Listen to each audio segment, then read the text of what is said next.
Today we're going to be talking about hip extension before knee extension on the wall.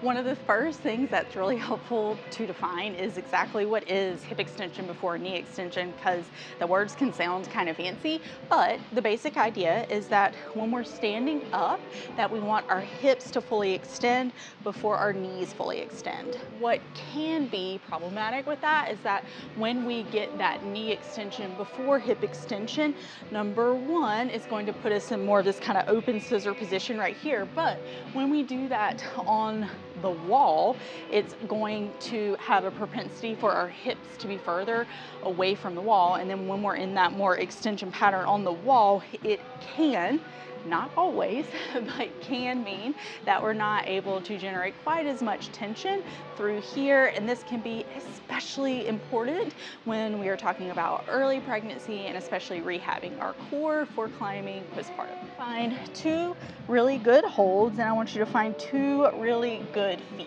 We're going to start with our left hand a little bit higher than the right, and I want you to twist that left hip towards the wall.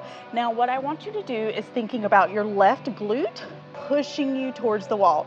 So you're going to push down, curl your left toes, and push that left glute to the wall. I want your knee to stay at about the same degree of bend the whole time. So I don't want you to stand up. I simply want you to push with your glute, this hip towards the wall.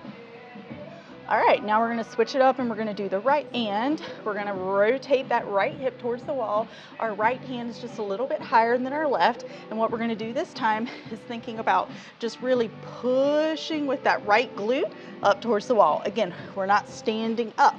We're just really looking for that full hip extension by pushing through that right foot and feeling that right glute push us into the wall. Okay, so one of the things that's really cool is when you can feel the difference between when your hips extend first and when your knees extend first.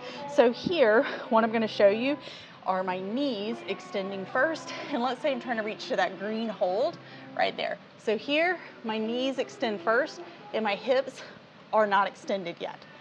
Versus when I try to really extend my hips first and then my knees, I'm gonna be able to get a little bit closer to the hold. So here, hips first and then knees. So if I'm reaching as I'm doing that dynamically, hips, knees, I'm gonna get a lot closer to that hold versus if I'm going knees, hips. So do you see how when I got to the hold, I was already kind of falling away from it a little bit? The other really cool thing about this is that we can actually combine it with some purposeful engagement of our core musculature. This is awesome if you are working on your core engagement strategy during early pregnancy. You can do this later in pregnancy as well, just depends on how you feel and what you want to do, and especially early postpartum when we're getting back into climbing again. Okay, so what we're thinking about when we are combining this with some really purposeful core engagement is that we want to make sure as we're getting that hip extension that we're not pushing pressure out, and that we can make sure as we extend the hips that we're just getting this really nice bottom up tension in our deep core or those transverse abdominis muscles. Again, what we're looking for is not this right here, okay? So here, we're not actually getting the glute pushing us towards the wall. We're getting a lot of pressure out here. So we'll make sure, exhale, glute actually pushes us more towards the wall. This volume's in my way. All right, so that is your hip extension before knee extension on the wall.